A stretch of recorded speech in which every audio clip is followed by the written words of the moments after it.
So basically, you're diversifying your efforts right now in Web 2 and Web 3. Yeah, I mean, I think I was solidly Web3 and kind of blinders on for about a year. I mean, the first question I asked actually in the beginning was, why are these worth anything? Like, I don't really get it. That's the biggest question.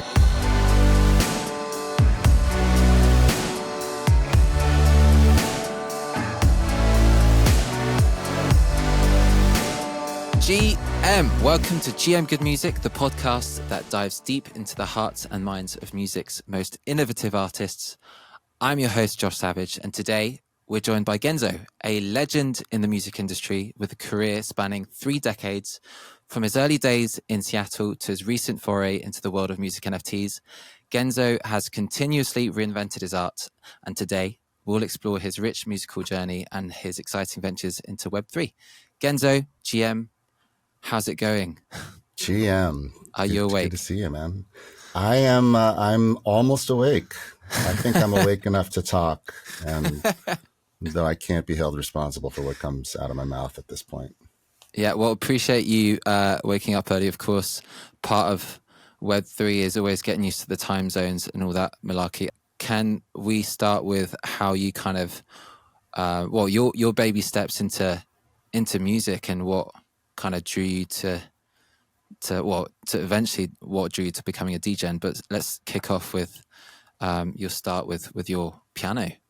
Been doing a big deep dive. Oh, so you want to go all the way back? Yeah, way back. So yeah, when I was 7. So first of all, my parents never listened to pop music, so I was only listening to classical music when I was a kid.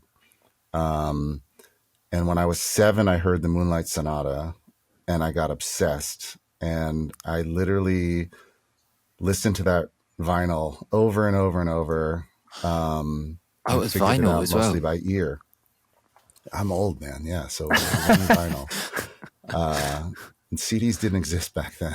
Right. And wow. I actually figured it out by ear on the piano, but it took me, I mean, it's not as impressive as it sounds. It took me like 9 months, I think, but I was obsessed. So I stuck with it for 9 months. I did, unfortunately, figure out later when I was actually able to read music that I did screw some parts up.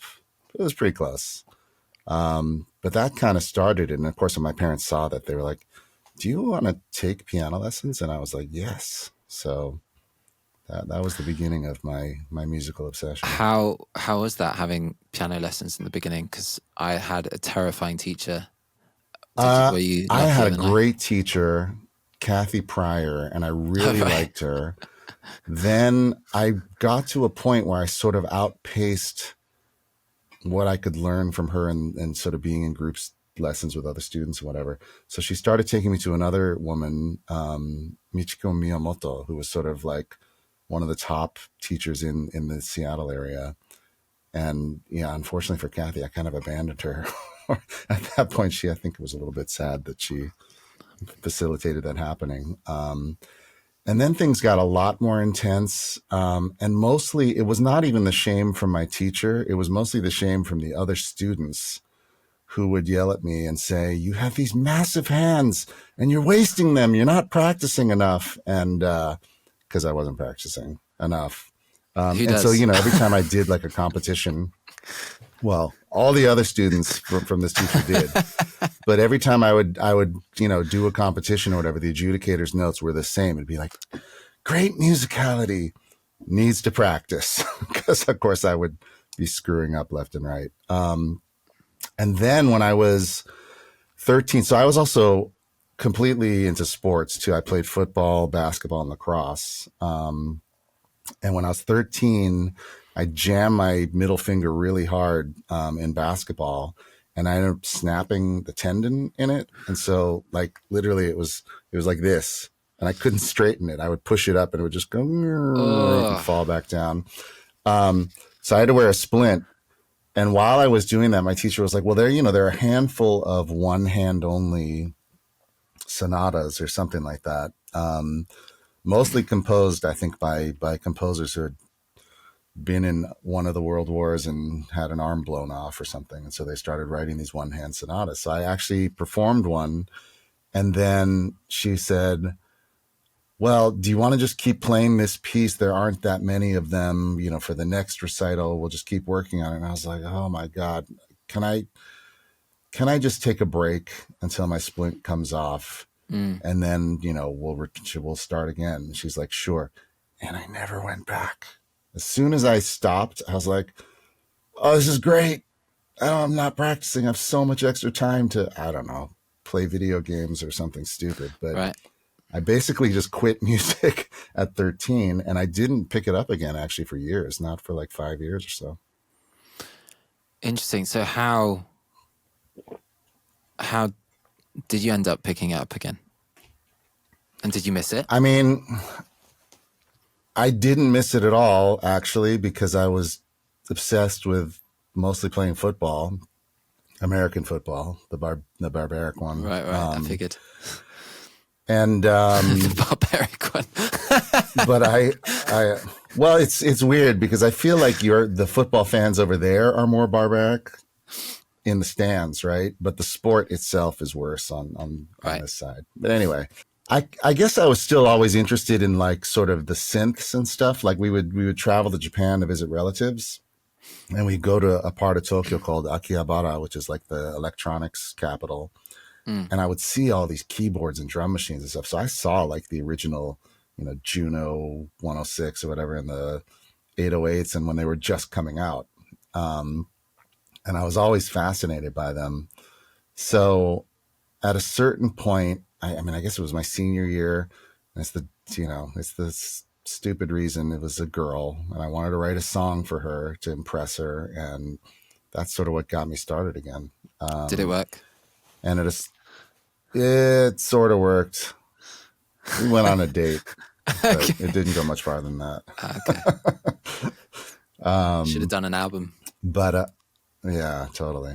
But yeah, I mean, that sort of got me started again. Like, oh, this is kind of fun. And then I convinced my dad. Actually, I won a radio contest, and I used the money to buy a drum machine. And then at some point, I convinced my dad to also get me a keyboard, and sort of was off and running at that point.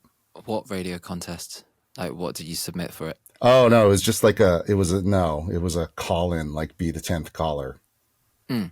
Be the 10th caller and name whatever song they just played and win some money. Oh, I see. That was something stupid like that. All right. So nothing that involves skill.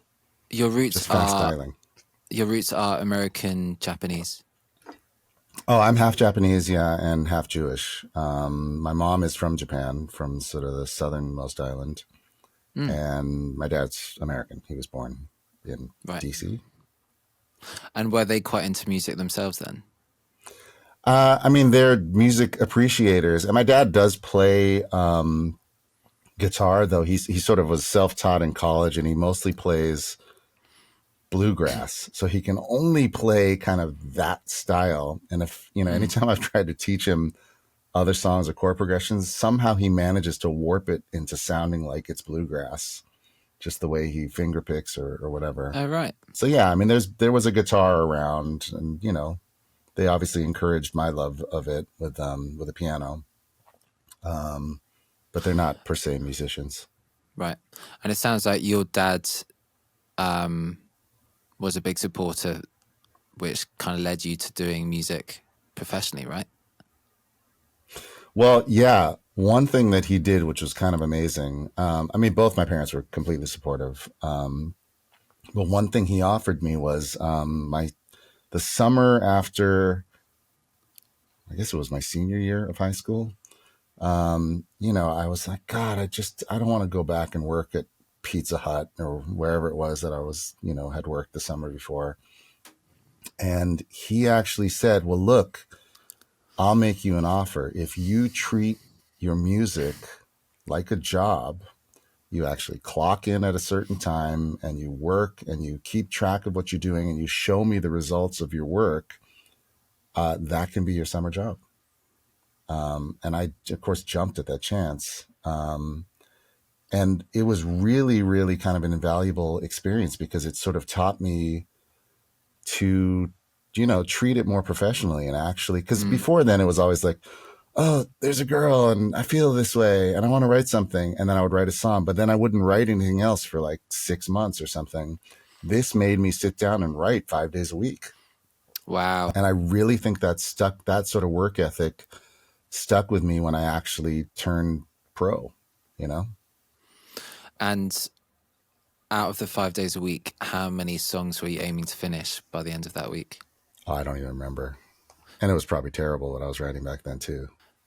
I mean, you got to start somewhere, right? I mean, mate, I still have home recordings of my first songs, and they still haunt me to this day because some of my friends still have the MP3s.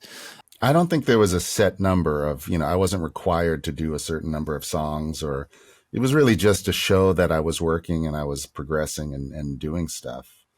And what was your dad expecting in terms of results? Because in terms of music, it's so hard to come up with the goods and results per se. Like, was he expecting releases or just that you were coming up with songs?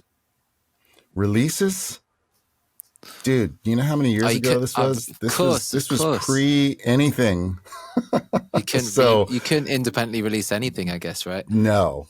I mean, unless you copied a bunch of cassettes and you drove around and tried to sell them out of your trunk. That was right. Which he did not expect me to do. So no, it was truly just to hear results. I mean, I had like a little Fostex 4-track cassette recorder, and I had a giant like 100-pound Korg DSS-1 sampling keyboard that I think had about 6 seconds of 8-bit sampling on board that was maxed out. And like a shitty Yamaha drum machine. So yeah, I was just recording songs and things like that and just playing them. It is funny though that as shitty as that equipment was, as bad as it sounded, my very first gig was actually doing the original songs for a movie called Double Impact, starring Jean-Claude Van Damme. And 2 of the songs, they just used my horrible, rough mixes from the Fostex cassette recorder in a major motion picture. It was kind of crazy. Why do you think that was? I think because they were so far in the background, buried in the background of like club noise and stuff. They're like, it's good enough. But they did send me in to re-record 2 songs, like in a proper studio. Okay.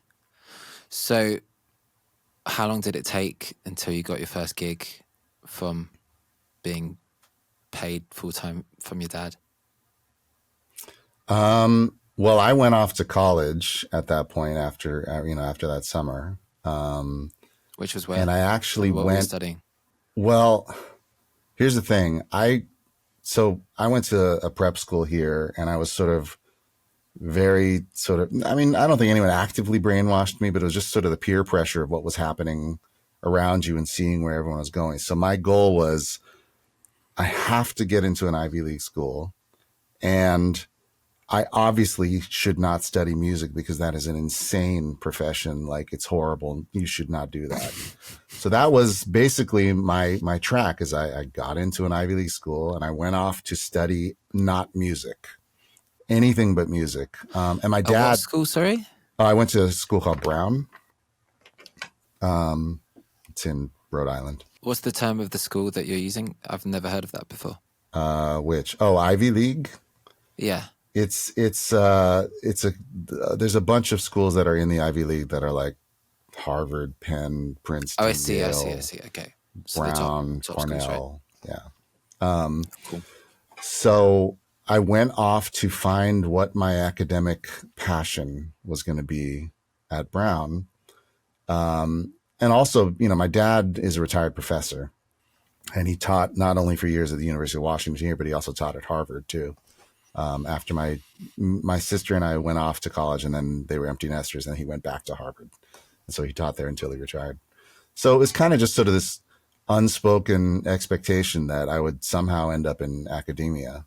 And so, yeah, I went to Brown and literally took every 101 course of every subject, desperately trying to find what sparked my academic curiosity. And I failed completely in that quest. I mean, psychology, anthropology, economics. I mean, just And so on the side, I was still taking, as my electives, I was still taking some music classes. And I was in a studio recording class, which is actually where I met my wife. And I was actually in that class with, you probably have to look them up, but there was Lisa Loeb, Duncan Sheik. It was a weird time at this time because Brown's not a music school, but like a bunch of musicians came out of the school. And sort of out of desperation at the end of my sophomore year, because I had to declare a major at that point, I just music is my major, but I hadn't really focused on it up until that point. And I also at that point had been talked into taking time off.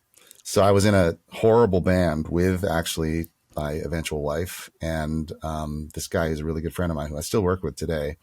But he was a little older and he was graduating. He was like, man, you got to take time off because this band we're in, we're going to be huge and we got to focus on this. And I was like, yeah, okay. And so I declared for time off. And then over the summer, he quit the band. And so I was like, dude, what am I going to do now? And I'd already like officially declared my time off. So I couldn't even go back at that point if I wanted to in the fall. And then I never went back. So I declared my major as music, but then I never ended up furthering my studies. So anyway, but my career started at that point.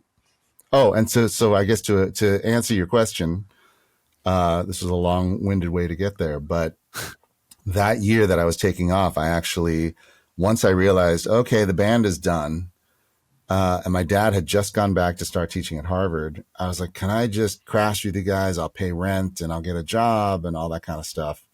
So I moved to Boston for the year. And in the first 3 months, I got a job at like a dance / health club. And 2 months into my time off, I met this guy named Wyatt Jackson. He walked in, he used to teach breakdancing at this club. And someone yelled out as he was walking up the stairs, hey, Wyatt, how's your album coming? And my ears perked up and I pulled out my horrible cassette demos from my bag, which I carried with me everywhere. And I pulled him into a dance studio and I forced him to listen to my music. And he was just looking at me like, oh, kid, what's about to happen here? And for some reason, he heard one of the songs and said, what are you doing tomorrow? And I was like, I'm off. And he's like, let's work. And so I actually ended up writing with him and his partner. He was in a duo that was signed to Atlantic Records. And we ended up writing what ended up being their second single that first day. Wow. And how old were you then? I was 19. Huge. And then that led to everything. I mean, it led to, I was offered a publishing deal. And so basically that really was the jump off point for everything. And that was when I told my parents, I don't think I'm going back to school, guys. And they weren't too happy about that, but I started paying my own bills. So they're like, well, all right, let's see where this goes. Wow. Amazing. So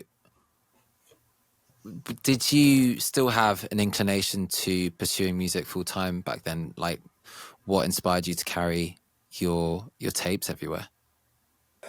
Well, I think because I had decided to take this year off specifically to follow this dream of this band that, in retrospect was horrible and would never have had a shot.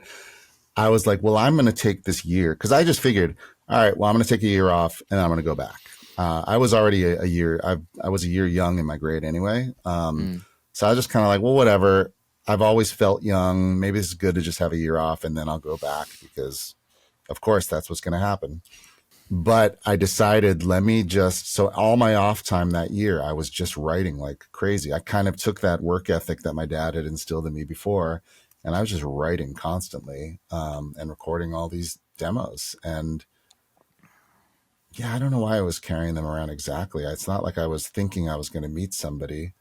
It probably was just ego and thinking, if I have a chance to play my incredible stuff for someone I meet.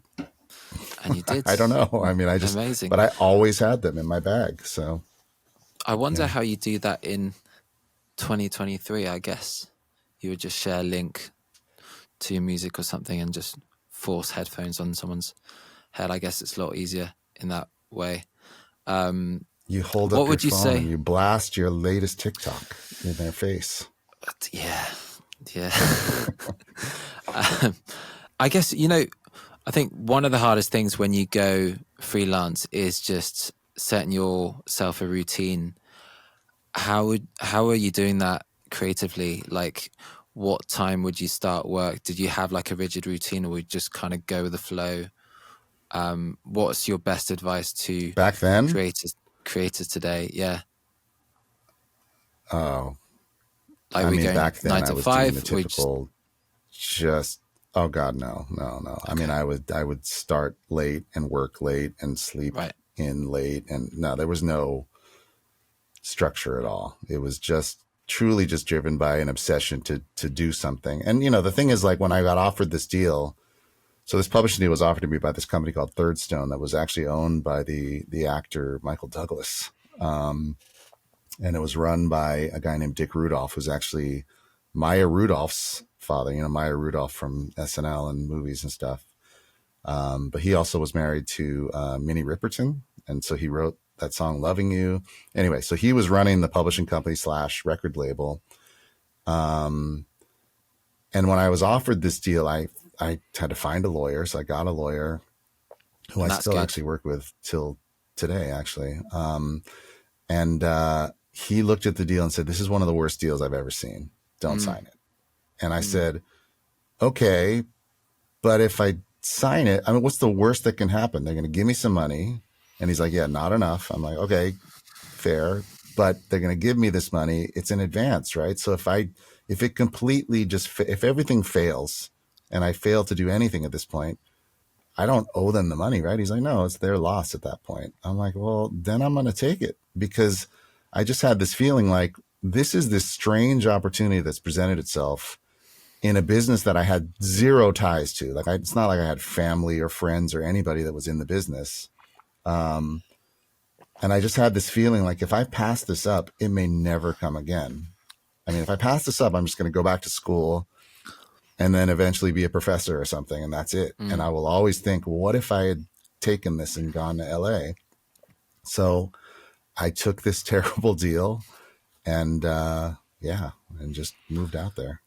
In hindsight, do you think that was the right move still, even though it was a bad deal?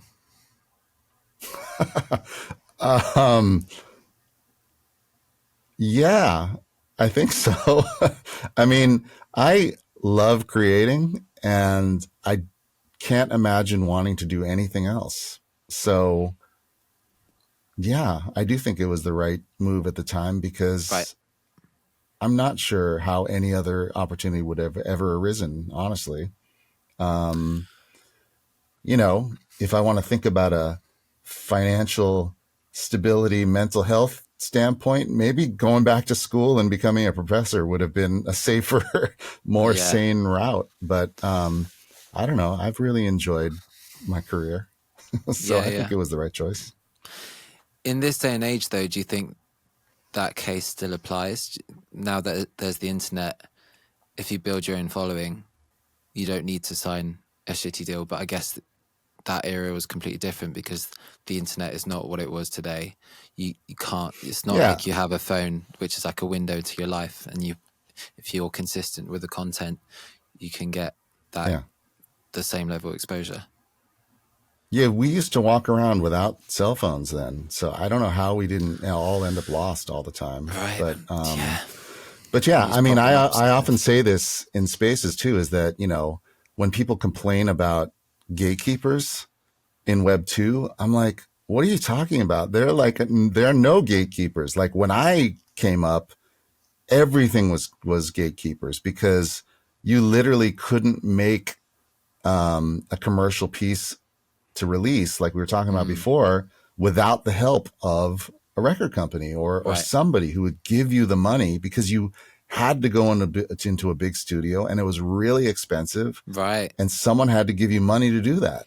So Yeah. you needed to find those people and make them believe in you and make them trust you with a bunch of money for anything to happen. So yeah, I mean, in that way, I think this generation, and even like just once streaming was sort of the thing, and you could just pick an aggregator and just upload your stuff worldwide. I mean, to me, that was like, oh my God, there are no gatekeepers anymore. You can literally record an album and put it out a week later. I mean, Yeah. that's amazing.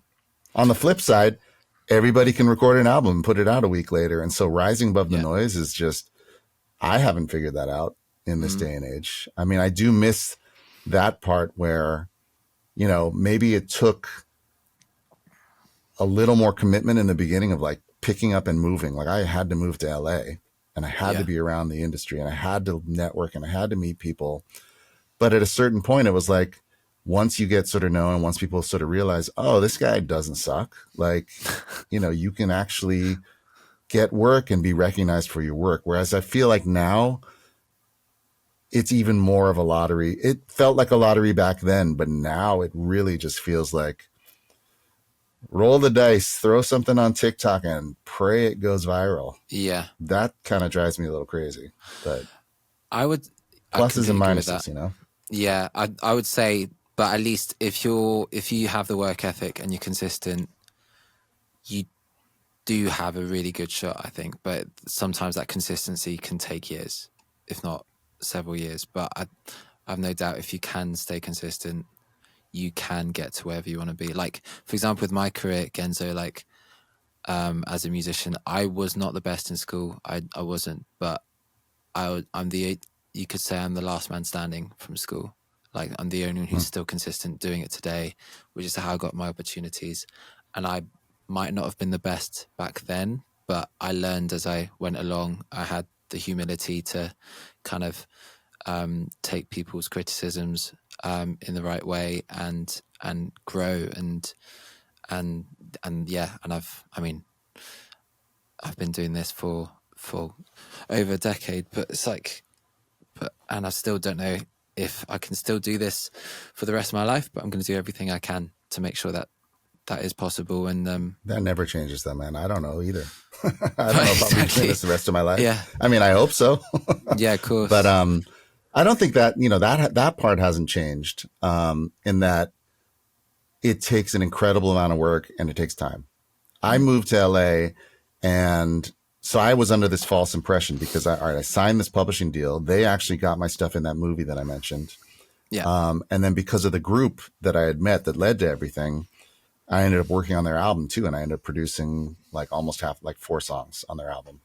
So I moved there under this completely false impression of like, oh, this is easy. I'm just going to write songs and 1 month I'm going to be in a major motion picture and the next month I'll be working on an album. And I had a meeting, I remember, with a guy who was a little more established than me, another producer. And he said, oh, it's going to take you like 5 years at least to get established. And I was looking at him like, are you crazy? I'm going to be retired in 5 years, right? And it took 5 years. It took at least 5 years. Maybe, let's see, when did I move there? Like That's 6 years before I signed my second publishing deal, which was sort of my level up moment, where other things started happening. Right. And those 6 years were tough, man. I mean, it was just writing hundreds of songs that never saw the light of day. I can't tell you how many times I stopped through Guitar Center and picked up an application form thinking, all right, I'm going to need a job pretty soon. But then one thing would pop up and save me, or like, an ASCAP check would come from that movie and just have enough money to pay rent or, something. So I never actually ended up doing it. But man, those first 5 years were a struggle. But it paid off, right? So what ended up kind of changing that? What got you out of that spiral? Well, I mean, again, just the more and more you network, the more people you meet, the more you get established and people actually think about you for gigs. But then that second publishing deal I signed was actually with a guy named Babyface, who at the time was one of the biggest producers in the industry. And though there were parts of that deal that didn't pan out the way I'd hoped, they kind of overpromised. They oversold the whole, you're going to be working with Babyface and you're going to, he was busy. And in retrospect, I don't blame him. Like, I actually don't think he wanted to have a publishing deal. I think it was the people around him pushing him on a business level. Like, you should really start a publishing company because you need to be taking a piece of these people you're hooking up kind of thing. I don't think he really wanted to do it, to be honest, in retrospect. But yeah, anyway, there were things that were a bummer about the deal that were, like I took less money there than I could have somewhere else because I thought of all, there were all these extras that were coming along with the whole babyface thing, which that didn't really happen. But what did happen was just being signed to him suddenly gave me this, leveled up credibility where I could literally get through any door at that point. Like I could meet with pretty much anybody because, probably because they falsely thought, oh, then I'll have direct access to Babyface too, which I couldn't give them that. But yeah, it did open a lot of doors. It got me into a lot more rooms for different co-writes with different people. And, without that, I just don't think I would have done a lot of things I ended up doing. So you took another bad deal, basically. Yeah, it was better in that the money was better and obviously the clout again of the Babyface name was better. Yeah, there were elements of the deal that were worse actually than the first deal though. Like the first deal, as bad as my lawyer was saying it was, there was no minimum delivery requirement. Right. Which in later deals, they started popping up probably, a few years after I signed that first deal. In the first deal, I just had to write 10 songs a year, period. That was it. And then if they wanted to pick me up for the next year, they would. All the subsequent deals, it was, if you you needed to get a certain number of songs recorded and released by major label artists, which is not an easy feat. And also you don't control the release schedule of anything. So even if you got all these songs recorded, if they decided to push back a release, you could get suspended in your publishing deal because they're like, well, you haven't met your release requirement. It's like, damn it, I don't have any control of when they're going to put that album out, you know? Yeah. So yeah, there were aspects of the new deal that were actually worse than the first one, but in general, it was a good deal to take, again, just because of the connections and places it led me. And so did you use that kind of kudos where you could walk through any door and work with anybody you wanted? How did you use that leverage? Well, the first thing it led to, the main thing I would say that it led to was working with a woman named Denise Rich, who I met at a party at a music movie premiere. It was actually a movie produced by one of the sort of offshoot companies of the whole Babyface empire or whatever, called Have Plenty, which I don't know if anyone has heard of that movie. But anyway, I did a song for that with a group called As Yet, which was signed to LaFace. They were pretty big at the time back then. Mm-hmm. And at this party, I met this woman and she said, hey, you should come to New York and write. And I said, okay. And, back then, that was one of the great things of having a publishing deal is they would often just say, here's your budget and go. And so I was put up, whenever I wanted to, flown out to New York, car service, hotel, to just go write some songs with no guarantee that they were going to go anywhere, mind you, too. They were just gambling that, something would pop. And one of the first things I wrote with her, so she was not only a songwriter, but she was also kind of an heiress socialite in New York. And so people like Clive Davis would come to her giant penthouse on Central Park Ave to, or what you call it, Fifth Ave, to have dinner. So she just socialized with all these people too. So anyway, at one point she said, Clive has been looking for this song. He wants to duet with Aretha Franklin and Mary J. Blige. And everybody has tried to write for it. In the end, he went to all the top writers. Nobody has come up with the song that he wants. Do you want to take a crack at it? And the second she described it to me, I had the chorus basically in my head. It was I was like, yes, let's go write it right now. And we went into her studio and wrote the song, which miraculously a week later was picked. He said, this is the one. And wow. Clive picked it. Hell yeah. Then there's a lot more to the story. It didn't get recorded for months. It didn't seem like it was ever going to come out.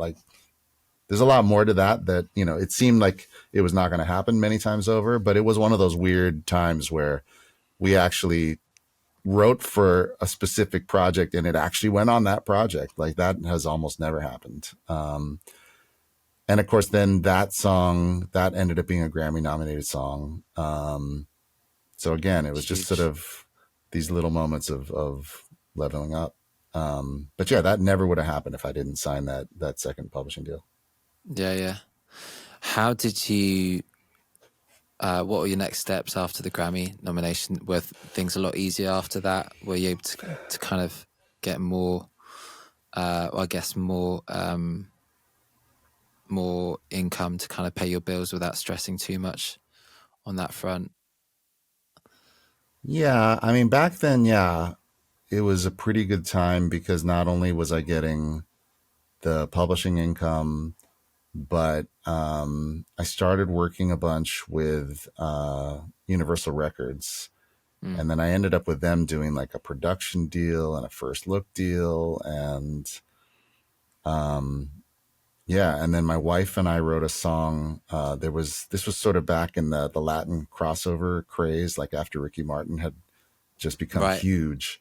And suddenly every label is like, where are our Latin artists? Like, who can we cross over to English? And everybody was trying. So there was an artist called Paulina Rubio, who was huge, and I'd never heard of her, but they decided we got to do an English record with her on Universal. And so my wife and I wrote a song and I sent it out.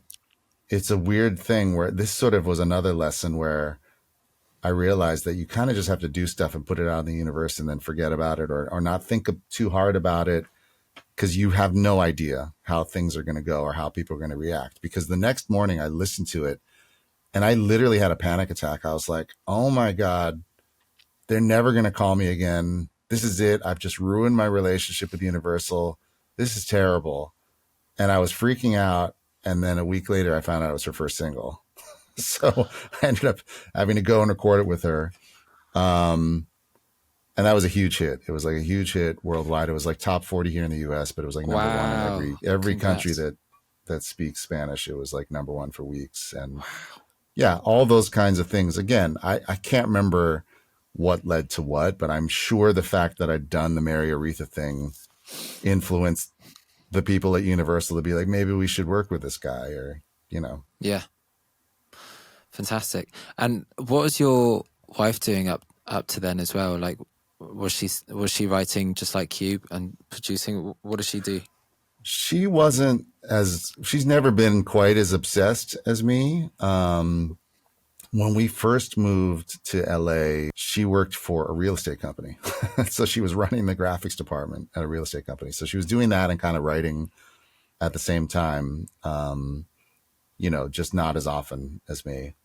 But then once that song happened, yeah, she quit her job and she also got her own publishing deal and went full time as a writer at that point. Right. Yeah. So have you kept signing new publishing deals as you've grown as a producer?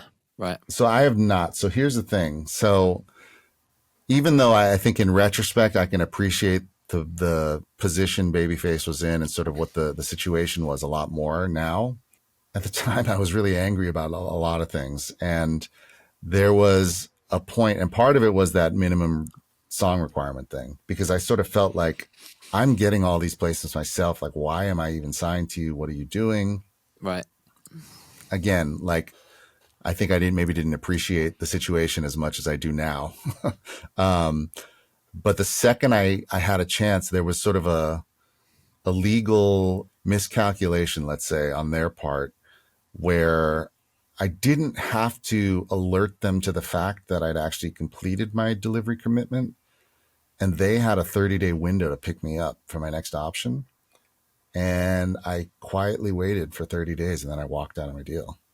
And then I went off to sign, there was a whole protracted negotiation with Zomba because I really wanted to get in on the whole Zomba craze at the time when it was Backstreet and NSYNC and all that stuff, even though like my timing was a little late, like it probably would not have benefited me the way it benefited a lot of the other writers before then. What Zomba, sorry? Zomba was the publishing arm of Jive Records.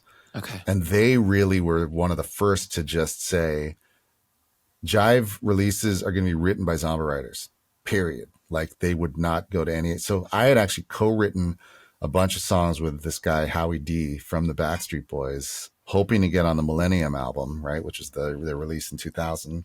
And they literally just said, well, you're not a Zomba writer. So sorry. Like it didn't matter how the songs were or anything.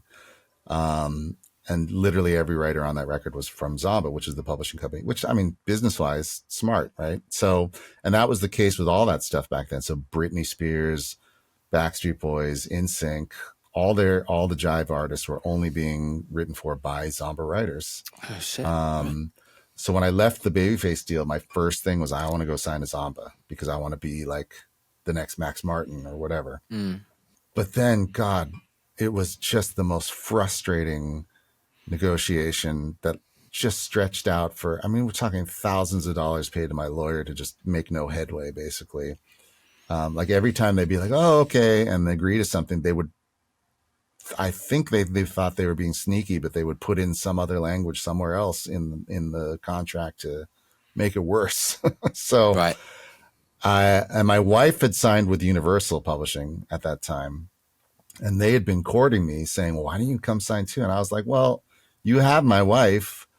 Wouldn't it make sense for me to sign somewhere else so that we have two teams pushing all our stuff? It'll benefit everybody, right? Because then if Zomba gets a placement for me that it's co-written with my wife, you're going to benefit anyway. So anyway, I think after about 7 months of just pulling my hair out over this deal, I finally said, okay, Universal, make me an offer. And their first draft was better than the last draft I'd gotten from Zomba by far, like in every respect. And I just said, F it. And I signed with Universal. Yeah. And you had enough of bad deals by that stage. You didn't fancy one more. Well, do you want to hear the end of the story? So the end of this story is I finished my first year. And as usual, I fulfilled my minimum requirement and release, and pretty much by myself. And then I was like, okay, I've finished my release requirement. Where's my next check for next year? And they said, you know, a lot of these are releases in, you know, the Latin market. That's not really the spirit of the deal. So we're not going to pay you. And I was like, what are you talking about? Not in the spirit of the deal. First of all, I came in here with a hit in the Latin market. I came in here with you knowing that I had an artist signed to Clive Davis, who's a Brazilian artist. We're doing Latin music. Like, for you to pretend like you didn't know this was going to be a big portion of my work is ridiculous, frankly. And then on top of that, these are all major labels. And so what difference does it make? Like the language, your language in the deal says major label releases. These are all major label releases. They all count. They refused to pay me. They refused to pick up my option. They said, no, you're suspended until you have more, you know, US artist releases. And so it got to the point where my lawyer was referring them saying, stop calling me. You're going to be hearing from a litigator. And it got really nasty. And then at that point where I was like, this is kind of the do or die. Either I'm going to go full on lawsuit at this point, or we somehow resolve this. And I asked for a meeting, and I went in and met with, oh man, I'm spacing on his name now, Tom Sturgis, who was the VP at the time. And I sort of explained, and I said, look, you know, you guys are saying it's not in the spirit of the deal that I'm doing all this Latin market stuff. Well, guess what?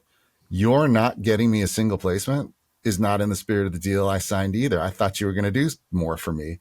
So I just suggested, look, which part of me, it's like a little painful in retrospect, but I guess it was the best move at the time. I said, look, I will just leave you my catalog. The stuff that I've done here, which, you know, I brought in some new songs and I wrote a ton of songs. It was like 80 songs or something at that point for a year.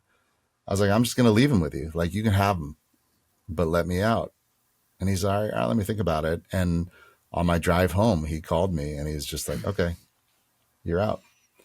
And so at that point, to, again, long-winded answer to your question from before, I swore never to sign another co-pub deal again, because I basically had felt like I've been through 3 deals and I was angry at the end of all of them.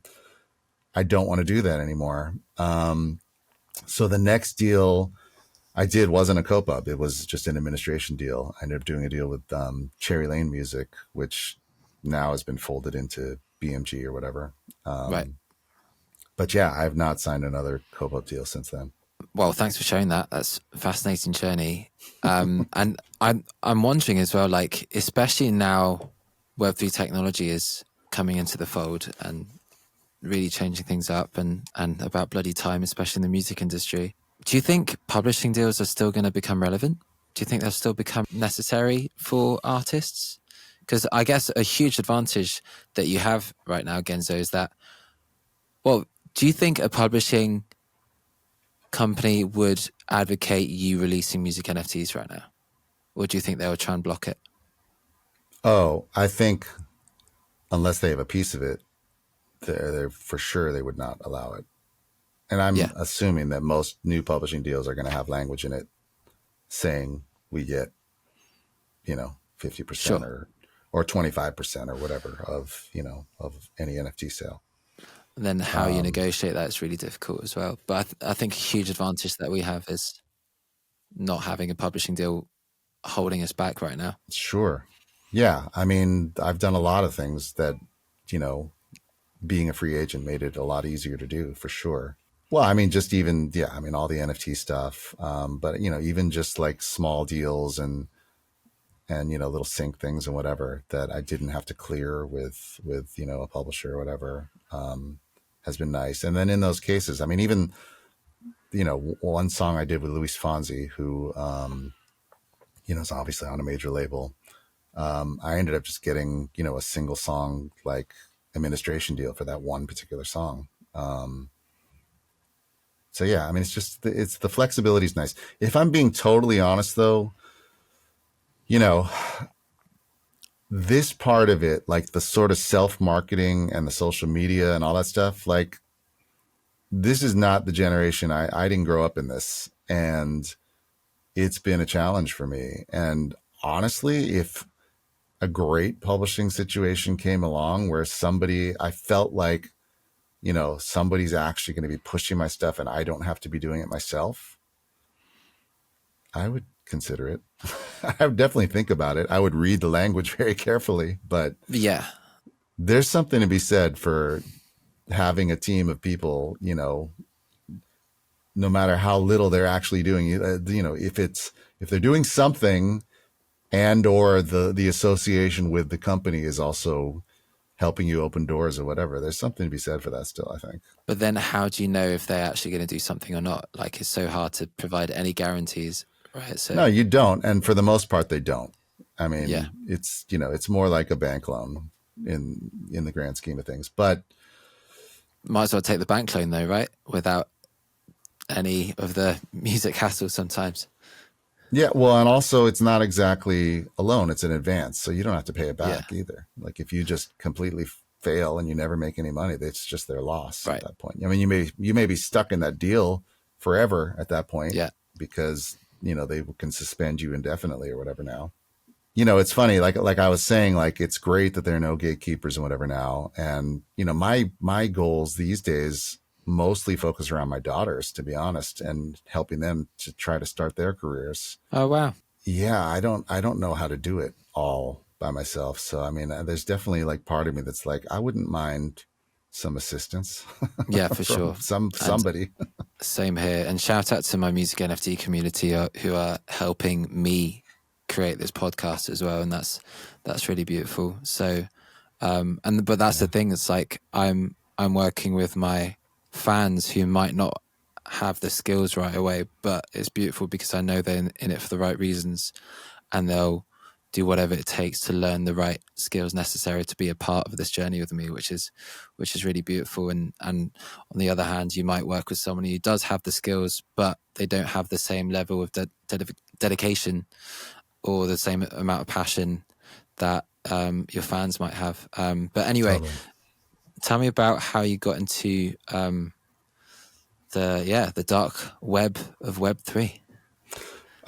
So I heard about it the first time from a woman named Sassy Black, who was doing a bunch of NFT stuff. And the reason I met her is I'm on the local chapter of the Grammy board here in the Pacific Northwest. And I co-chair the songwriter composer committee, which was brand new at the time. And we were talking, and part of what I was trying to do was sort of just engage some of the other committee members was, hey, let's just do a bunch of co-writes, like, guys, call each other, whatever. And I was reaching out to people. And so I ended up on a call with her and was saying, just to talk about writing. And she's like, well, yeah, definitely we should. I'm really busy right now. I got this NFT release. I got this. And I was like, your NF what? Like, I had no idea what she was talking about. And of course, I hit her with all the noob questions, which she was very patient. And she's like, yeah, you got to go start hanging out on Twitter Spaces, and you got to go to Discord, and you got to this and that. And I was just like, this is so weird. Like, sure, I'll do that. And then, of course, I didn't do it at all. And I sort of forgot about it. And then I ended up finally succeeding after 30 years of slowly working on it. I tore my left meniscus completely. So this was like an old college football injury in my left knee. And every year I was just tearing it a little more. And I, something felt weird, but I was like, oh, I don't know, whatever. And just sort of ignored it. And I couldn't walk, and I couldn't get down to my studio. And I was stuck on the couch for a week waiting for surgery. And after I got bored of watching Netflix, I was like, what was that thing Sassy was talking about? And I started Googling, and I jumped into some spaces and some Discord chats or whatever. And I was obsessed, like almost instantly. Like, I just really found it. I mean, even though I had no idea what people were saying, like all the jargon and everything in the beginning, I was just like, what are they talking about? Like, it took me, a couple of weeks to even just start understanding what was happening. And why were you obsessed, Genzo? I think because I realized immediately the creative freedom that was here. And I know it's a weird thing to say, because in a way, I don't feel like, it's like I could have done whatever I wanted to at any point. It's not like anybody was stopping me from just working on interesting things that I felt like working on. But I think having been in the business for so long, my mind was so trained to just be like, pursue the gig, pursue the placement, write for this specific thing. Like, we would get these, pitch lists of all the artists on every label looking for, and it's always like, write in the style of, we need a song like, and so it was kind of like this machine where you were just cranking out product, and always just thinking about getting the cut and not about expressing anything you wanted to express. And really quickly, I felt like, wow, this seems like you could kind of do whatever you want here. And I think that's what just really appealed to me. And it's what's probably kept me around too, through the dips in the market and everything. I've never felt that sort of creative freedom, except for when I was a kid, probably, Yeah. But I was terrible when I was a kid. Now I actually have all these skills, supposedly. Anyway, I think I'm better.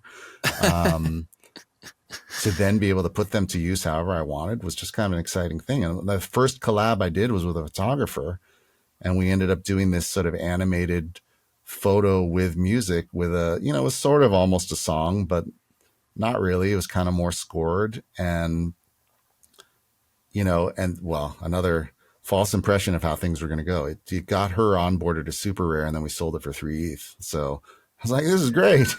And this is back when ETH was a lot more. Fantastic. Things changed obviously with the market. But I stuck around for that sort of creative excitement, Yeah.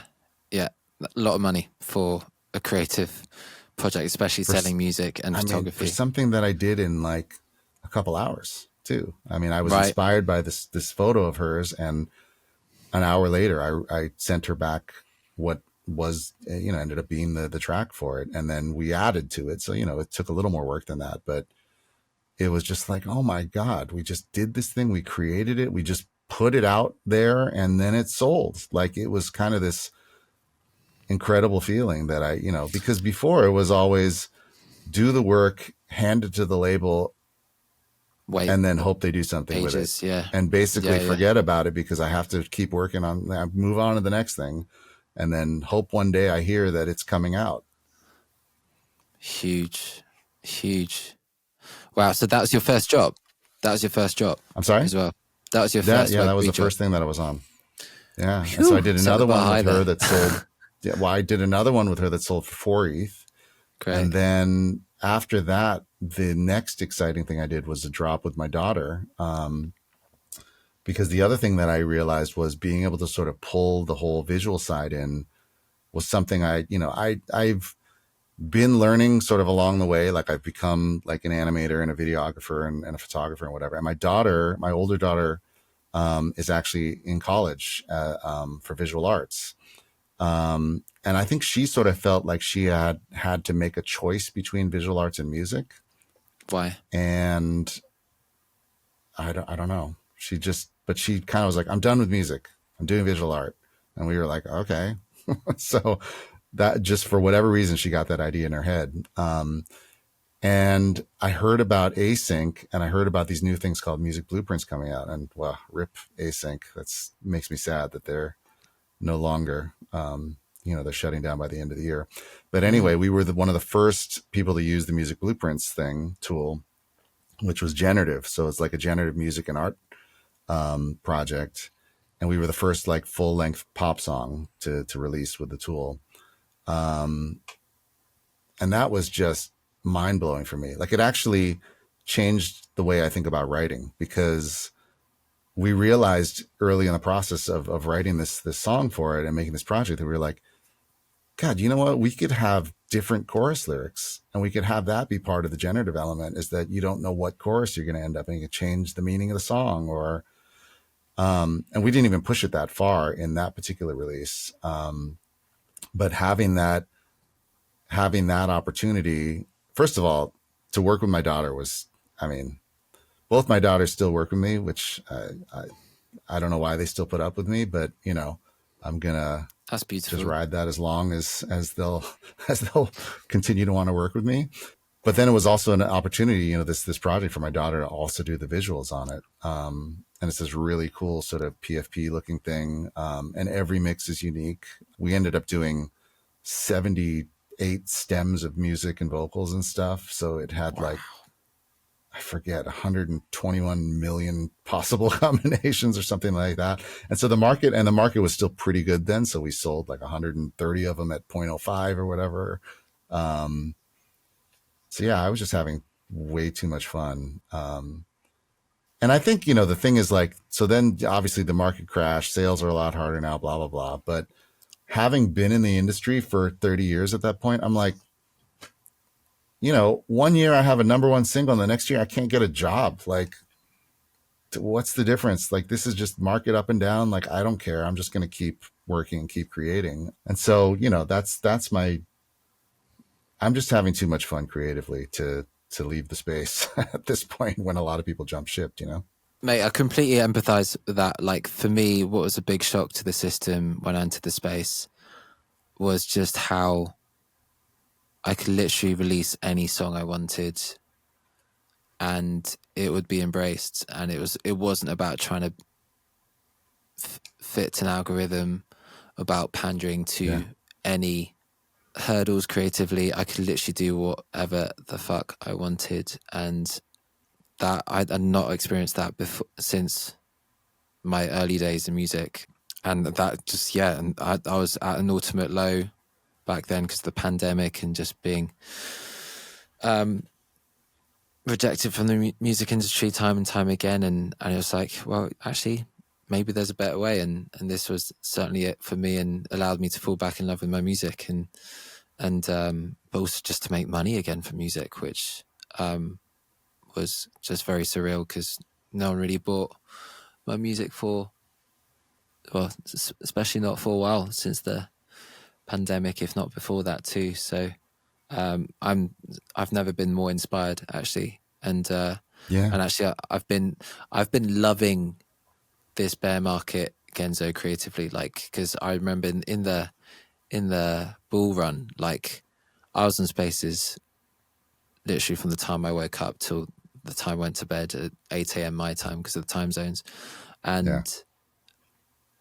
mate, I didn't listen to music probably for a whole year because I had so much ear fatigue from being in Spaces. And now I'm the complete opposite. I'm like just swimming in music right now. There's so much I've missed out on that I'm just kind of catching up on now, and it's really beautiful. And just also the opportunity for collabs in this space, as you've shared already from your stories, is so huge as well. Because like, I don't know, I guess collabs in the past were more of a kind of promotional tool, but now the fact there's actual financial gain out of for example, it's such a big expense to record, especially if you don't record yourself, but now you can actually get a return of investment on that. It makes a huge difference as an artist, especially when you're starting out. Tell me about your daughter's view of the Web3 space. Do they understand it, or are they just kind of tagging along for the ride for now, or do you think they're going to become avid DJs themselves? Yeah, they both understand it to a certain point, but they're both students still. So my wife would probably murder me if I was saying, skip your class and come to this space. So, we try, when my daughter's home, well, this is my older daughter. When she's home from college, we spend time, in the summers and the winter breaks in Spaces and releasing stuff and whatever. But yeah, I mean, she can't show up really regularly. And my younger daughter's in high school and now applying for colleges and too. So she's so busy. So, they show up when they can. But mostly I'm sort of the one showing up and pushing the stuff out there. But in their case too, like, I think it also depends. Like, I think Web3 is a great place, obviously for me creatively, personally, I love it. In fact, I'm starting to release even my own sort of artist stuff, which I've never done before. And I never would have even tried in any previous incarnation of my career. I mean, the thing is, I went to LA thinking I was going to be an artist. And I was asked at one point to be in sort of a boy group. And at one point, Maurice Starr, who was the producer behind the New Kids on the Block, when I was still in Boston, had talked to me about becoming sort of a solo new kid type of artist or whatever. So I went to LA thinking, I'm going to be an artist. And then I got there and I started working with some of the most phenomenal singers I've ever met in my life. And it kind of was a shock, like, you know what? This does not inspire me to go perform. In fact, I really want to write for these people and have them perform my songs because I was so blown away by their artistry and their voices and whatever. And that was a choice I made, I think, within a month or something. And I just started focusing on being a songwriter producer. It's strange all these years later to be suddenly inspired to be writing songs for myself again. And I'm kind of nervous about it too, to be honest, but well, it's good. It's good. We'll see how it goes. Outside your comfort zone. Yeah. I'm a strong believer of doing something that scares you a little bit every single day. So it sounds like you're doing that here, and hat off to you. Cause totally. I mean, gosh, I remember me launching my first artist. Well, my songs as me as an artist, and it's absolutely terrifying. And I mean, no matter what, you always get a bit of imposter syndrome. So tell us about your first, I guess your first single is it going to be under Genzo? As Genzo, yeah. This was it's a weird thing. I've been sort of sitting on it for a little bit. I had done this song and I actually animated an entire video for it. Using my avatar character, but awesome. My daughter drew it. So my daughter drew the character. Wow. She drew the whole. I was like, "Can you just draw the whole body so I can rig it and animate it and whatever?" So like I rigged it, and did this whole animated video, and then I was, I mean, the thing is, the imposter syndrome never goes away. I mean, it doesn't matter, at least not for me. Like it didn't matter who I was in the room with or who I'd gotten a placement with or whatever. I was in that session with Mary and Aretha, and the whole time I was just like, what am I doing here? Like, it's that I think, a little bit of imposter syndrome is not a bad thing. Like, I honestly think it keeps you striving to be better. Like, I always am, I'm sort of a strange mix of ego and complete insecurity. And because without the ego, I don't think I could have survived those first lean 5 years in LA where I kind of sucked, to be honest. And if I had really thought I sucked, I probably would have gone back to school and just quit. And because I had this ego and I thought I was much better than I actually was, I kept pressing on.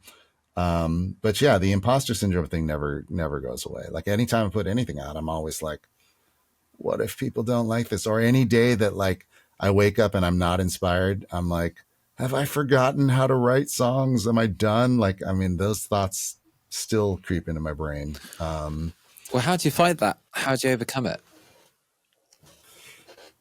I think part of it is that I started spreading out creatively, where I wasn't just doing music, where I started doing other things like photography and videography, shooting music videos, drawing. I mean, I was drawing well before I even started music, but, like, going back to that, animating, just learning new creative things always sort of excites me. And I think there's a lot of crosstalk between all of it. So, I may take a photo that suddenly inspires music in my head, and then that gets me back in the studio writing or whatever. But I think part of it is that work ethic that we talked about before, that my dad helped instill in me, that, so a lot of it is just powering through, for me anyway. It's just sitting down and doing the work. And usually something, I mean, I think I've reached the point where any day I can work on something and it's not going to be horrible. It's not necessarily going to be inspired. Those moments you can't control. They just happen when they happen. Is there like a morning routine you have that gets you in the right mindset before you start work? No. I mean, the older I get, the things that I have to do now that I'm old is I have to sleep. Like, I definitely try to go to bed at least more sane hour than I used to. And I exercise every day. Yeah. And I'm primarily vegetarian too. Mostly jogging / speed walking. Like, my knee especially can't really take the jogging too much anymore. But some sort of getting out into the world and moving. And then I have a tonal machine at home, which is like one of those things mounted on the wall with the extendable arms and giant screen. And so I just weightlift and stuff on that. Okay, cool. And do you do that first thing before you start work? I try to. I mean, I definitely feel better if I do it in the morning before I'm in the studio working. Some days it doesn't happen till afternoon, but, especially if there's a space or something. Like, I co-host that space with Tommy every Monday morning here. And usually I don't get my workout in before because it's just a little too early. Tell us about your first job as your own artist project. Again, I was sort of sitting on this for a while, and then, so it was just my birthday 10 days ago. And a friend of mine, told me about, what's funny, I don't even think about my birthdays anymore. Like, you reach a certain age and you're like, oh man, I'm getting so old. But it's better than the alternative. Yeah. Which is dying. So, I'll take another birthday. But anyway, a friend of mine in the Space Wine Bags had mentioned this contest or whatever on optimism. And I checked it out and I was like, oh, I should probably enter something for that. And then I was like, God damn it, maybe I should just put out that thing, my video.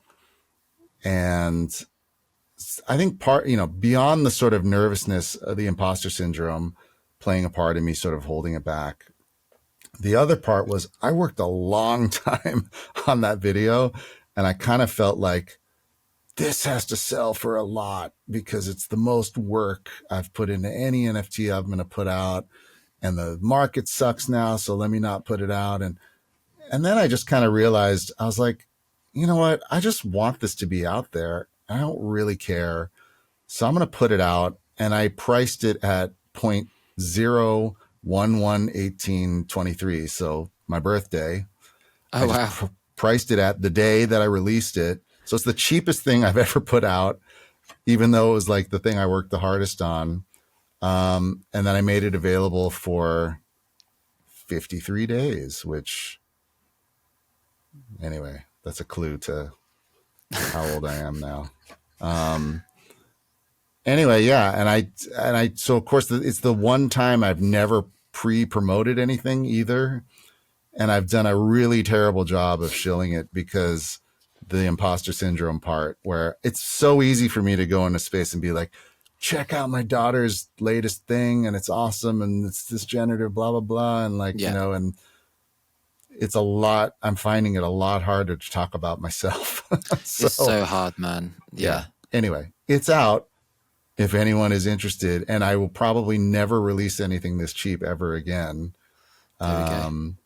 And I don't promise any specific utility, but I'm a big believer in utility in the space. So like even with this and like with stuff that I've released through my curator label, which is a new thing I'm doing with Tommy D over on Token Tracks, I sort of say, well, it's access to me, and whatever utilities might make sense down the line, because I want to reward collectors at a certain point. So if it's like, for instance, I just finished, there's a stage play that I worked on, a musical review that just debuted in Boston in October.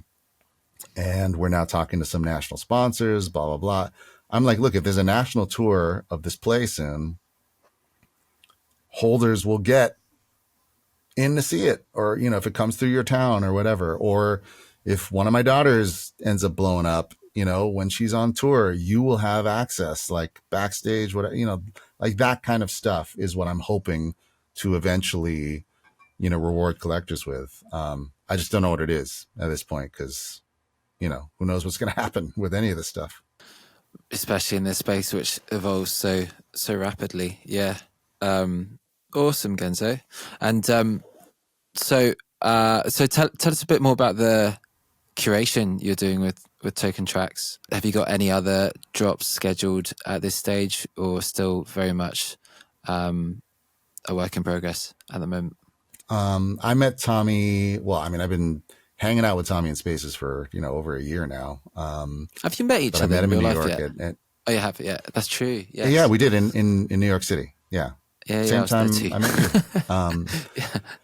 Yeah, so we just started talking, and he mentioned this whole notion of the curator label type of thing, and it just made sense to me right away, because I mean, I've kind of been doing this my whole career anyway. I mean, I've helped 5 or 6 artists get signed to major labels, and so it just sort of made sense to me right away. And it also was, I thought it was a way not only to introduce like new artists, like I'm actually really excited about. I'm now working with my younger daughter as well. She's formed a rock group, and it's like throwback 80s, 90s, like rock. Wow.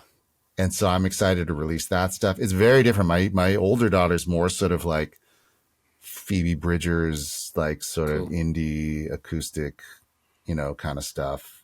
Some sort of Radiohead influence in there too. But they're very different. But yeah, I'm excited to release more of both of their stuff this way. But then also my first 2 releases. So the first one was actually that Brazilian group that I mentioned a while back that I had gotten signed to Clive Davis back in the day. And then they got completely just screwed multiple times over by the whole system. Never got to come out. So they were the first release on the label. And then one of their label mates, who I didn't work with back then, but I worked with later on, she's actually going to be my second release. So I'm sort of using it as a way to highlight some artists that I want to bring in and onboard, first of all, just to teach them about the space, but who I thought really deserved to be heard, at least a little, who never really got their fair shake. But then also to release my stuff, to release, my daughter's stuff and any other sort of new artists that I'm working on. And what appealed to me too was the fact that it's all one place.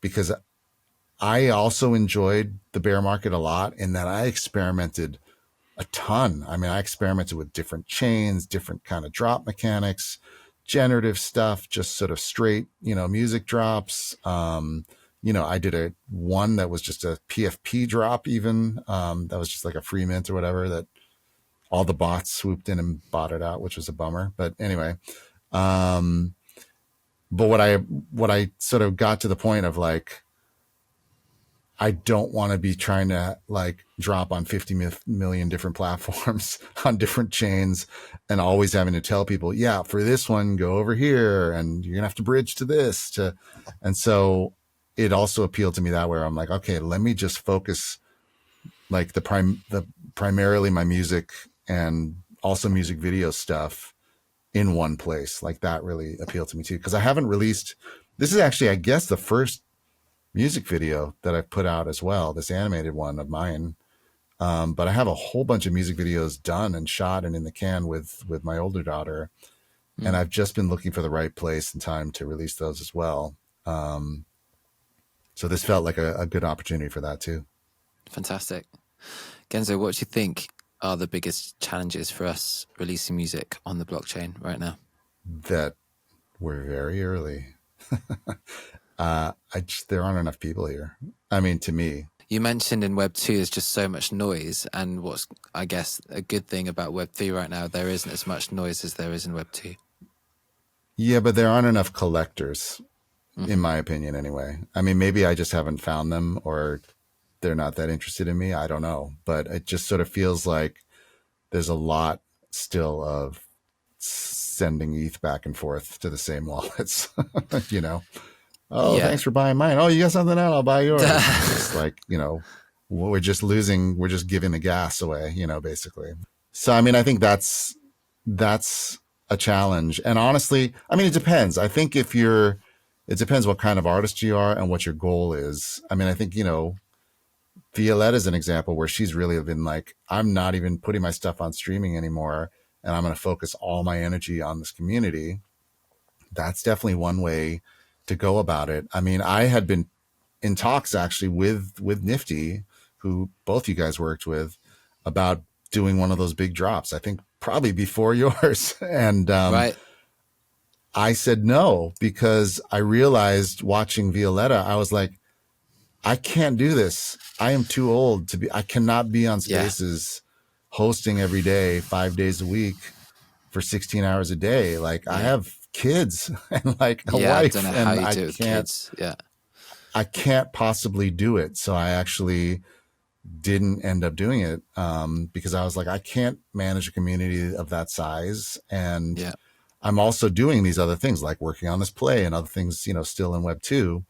Depends again what your goal is. Like I think what's great about Web 3 is that a lot of music that probably has no place on a record label, and a lot of artists that like not everyone is built to be signed to a label. The thing is like everyone thinks, oh, if you get signed to a major label, you're set. Well, getting signed is really difficult, and it's the easiest part of the process because it's really difficult to like actually get released and promoted properly and have a label stand behind you, then make the financial investment and time investment anyway. So not everybody is built for that. And so I think Web3 is a great place, especially for music that's not necessarily mainstream. But I think if you are trying to do something, and I mean, I'm going to be honest, I'm still chasing, some of those glory moments that I've had in the past. And I think like, for instance, my two daughters, it's like the stuff that we're doing is much more built for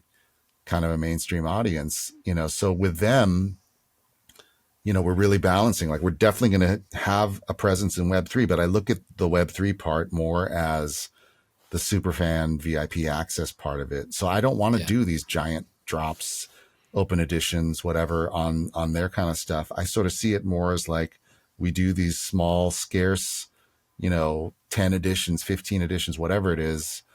And those act as sort of the super fan access. But in the meantime, they're both going to be building on TikTok and whatever. Like my older daughter is posting all the time on TikTok now. Oh yeah. Yeah, she hasn't exactly gone viral yet, but she's had a couple. Like she had one Radiohead cover that has like 80,000 something views or whatever. Fantastic. So a couple things that are, I mean, a lot of videos that are over 10,000. You know, she hasn't had her viral moment yet. You know, I do think in her case, it makes sense for her to have a foot in both worlds. And same thing with my younger daughter. Like we're gearing up.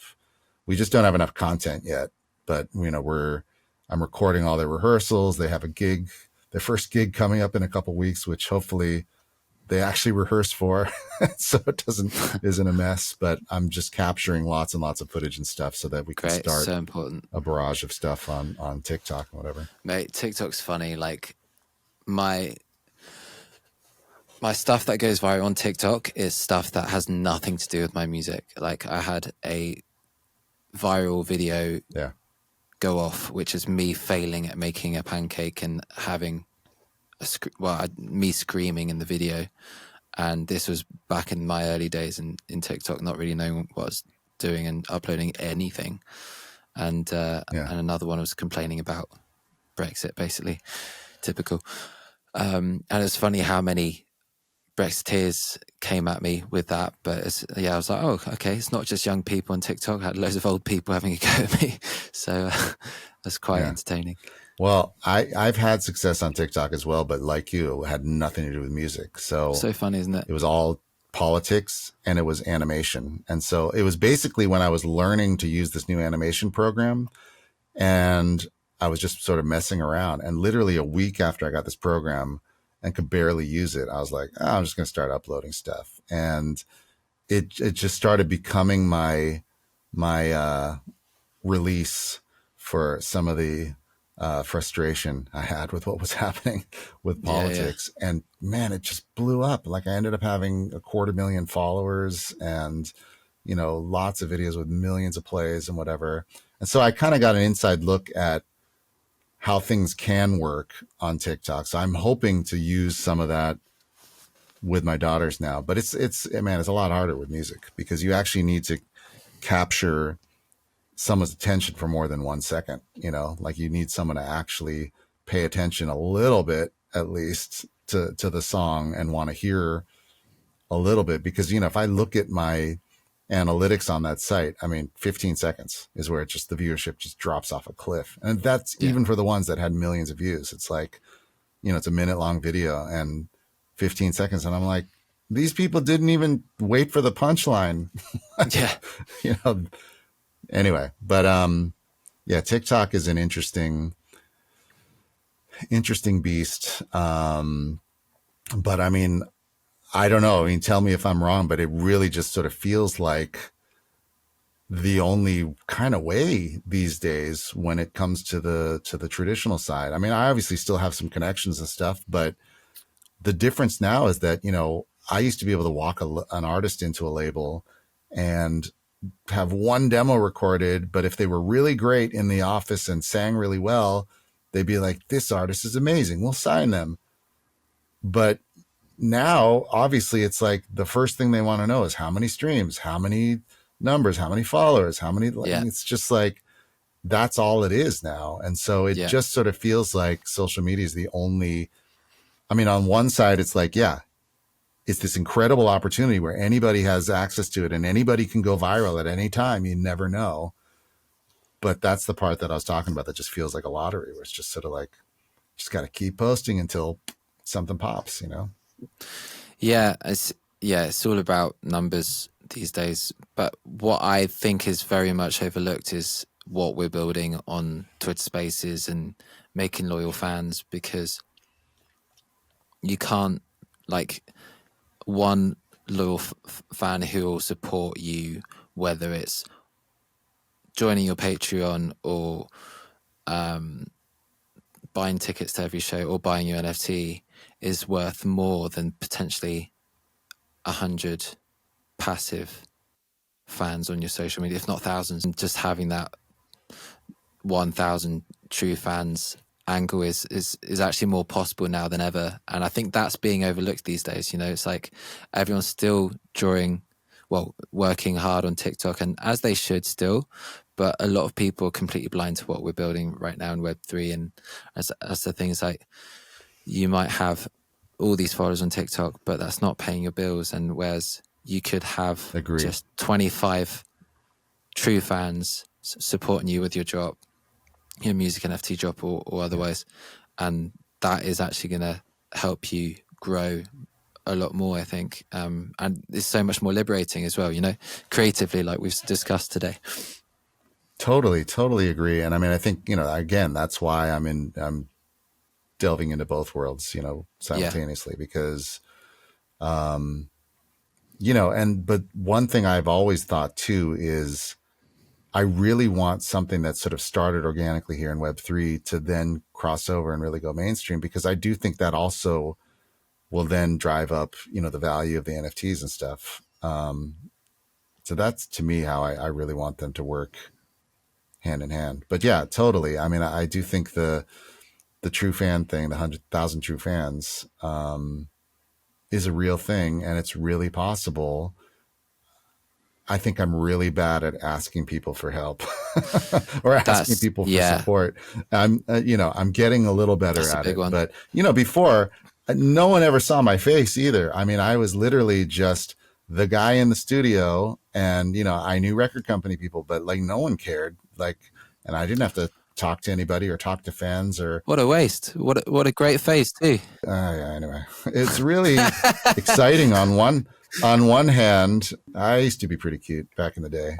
On one hand, still are, mate, don't worry. It's exciting. I've never connected with people and been able to sort of talk about my music. The closest experience I've had is, well, I mean, I MD'd a tour early in my career when I was in my 20s. We went to Japan, and it was the first time that I looked into the crowd and everybody was singing along. And I was like, what? Wow. Like, I wrote these songs and all these people that I don't know are singing them back to us. It's amazing. Feeling, yeah.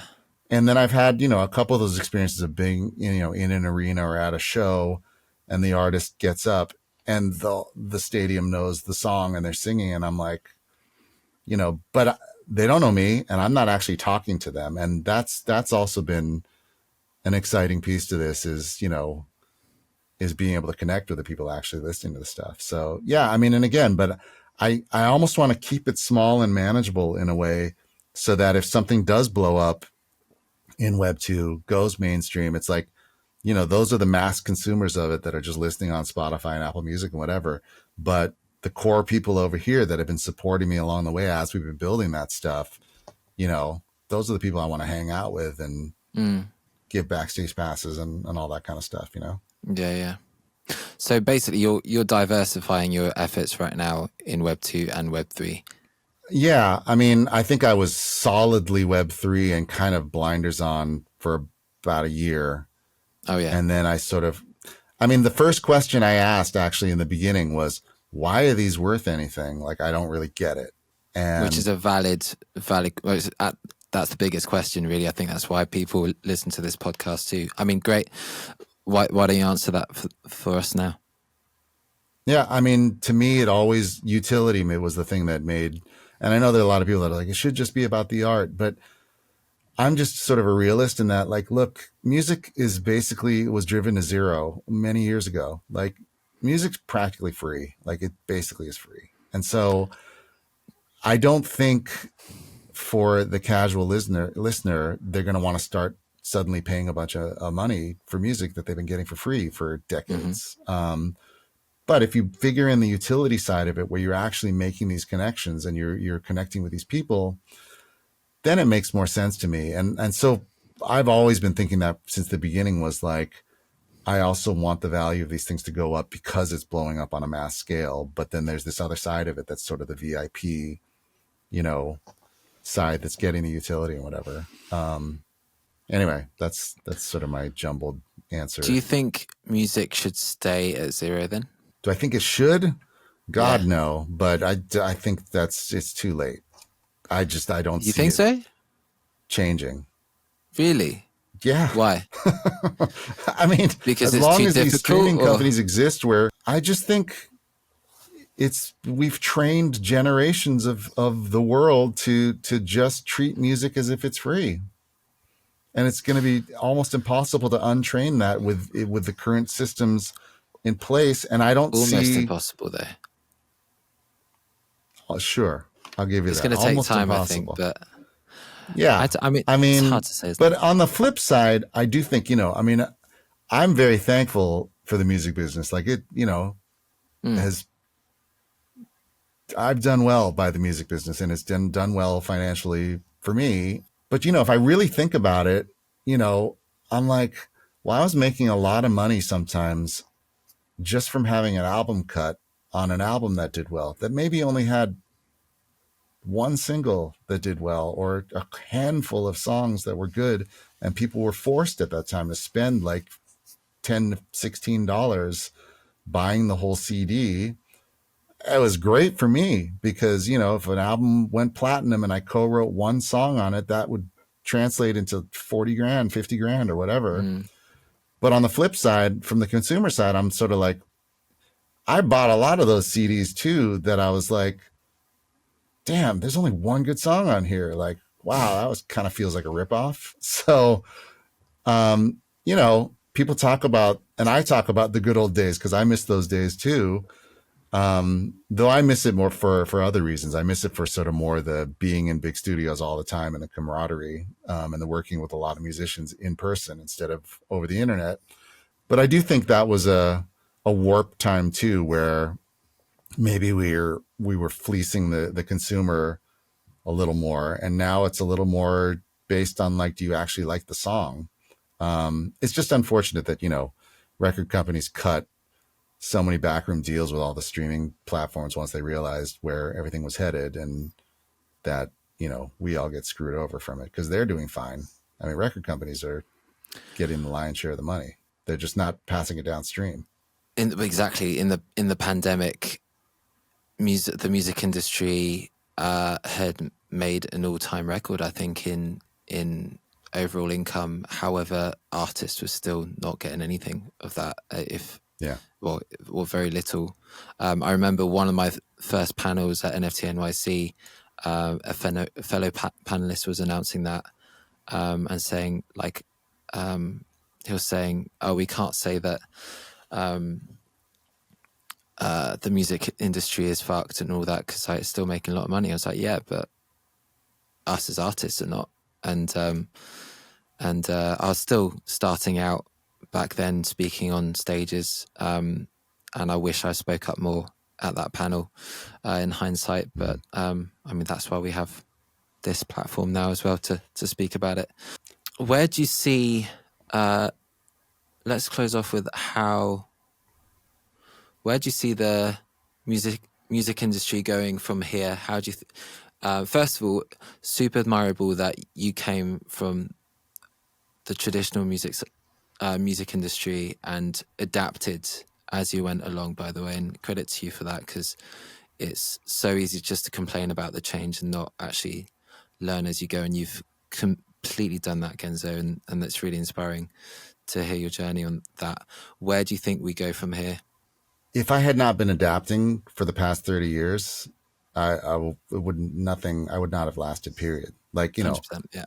I started my first gigs, we were recording on 2-inch tape.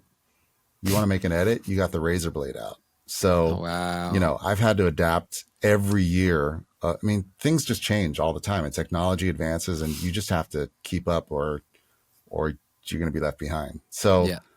It didn't feel weird to me to like adapt to this. It just felt like, oh, this is the newest thing, so I better learn this stuff. And I'm just, and again, it excited me. So it didn't feel like a chore or anything to learn this. Other things along the way, like suddenly having to learn how to mix. Like I never had to mix my stuff back in the day. I always had engineers like do everything for me. And then just budgets and things got prohibitive. And even at major labels, they started asking me to sometimes mix the song, where they'd be like, no, we don't want to hire that guy. Why don't you just mix it? And I'm like, I'm not a mixer. What are you talking about? And I just had to learn to start doing stuff. So, I mean, it's not that admirable. It's more survival.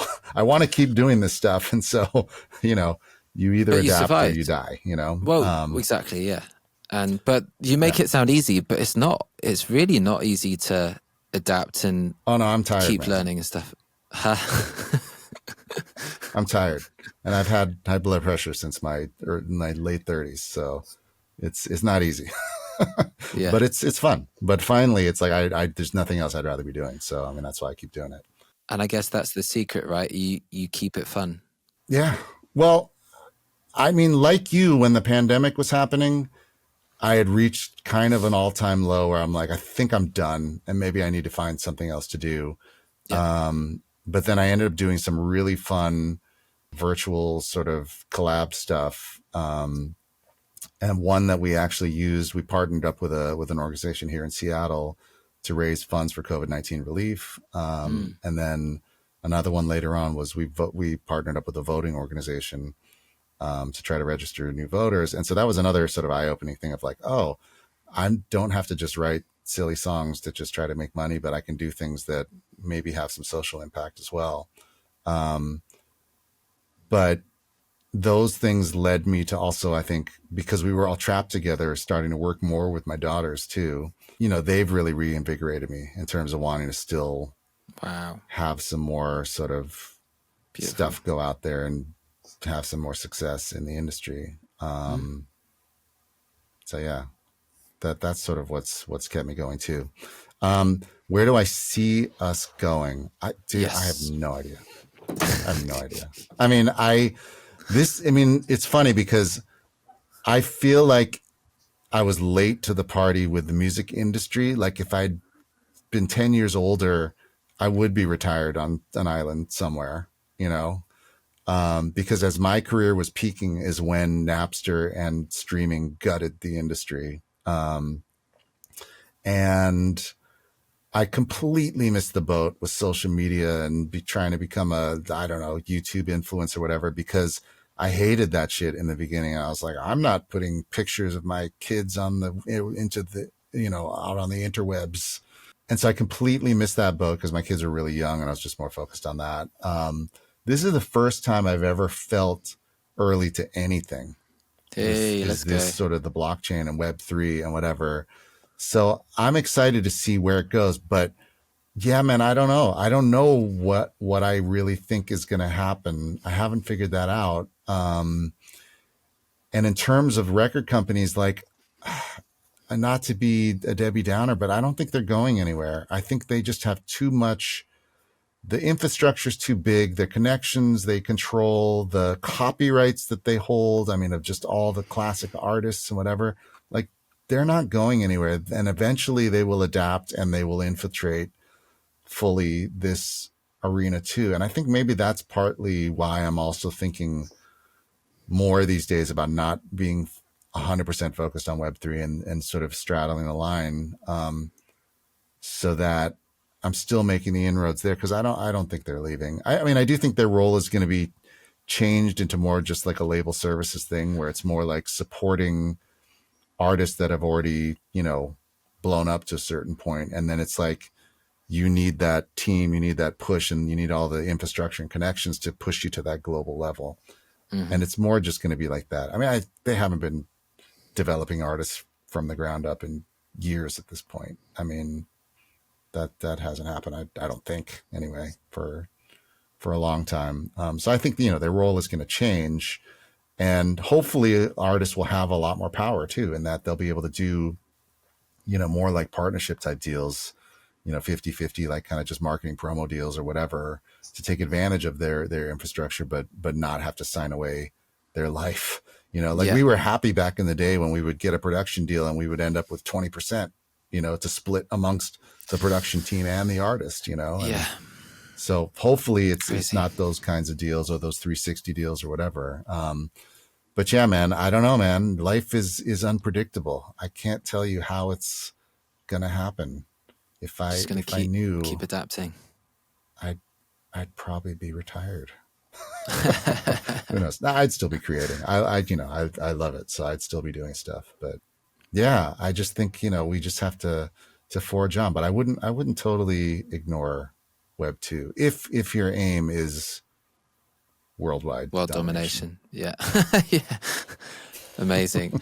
Well, Genzo, for our listeners who want to follow your work and explore your music, where can they find you? Well, for all this Web3 stuff, it's all basically on, what's it called? X now. Twitter. Yeah. And it's just at Genzo Music. Yeah. Let's see. On Instagram, I think it's at Genzo Music 13. But you can also just go to genrubin.com, and that will have a Linktree link as well to everything. But it's also, sort of an expanded bio and my discography and some of the videos I've shot and all that kind of stuff. And a page of every NFT I've put out too. So you can check out that all in one place too. Fantastic. Well, Genzo, it's been such a pleasure. Thanks for your time.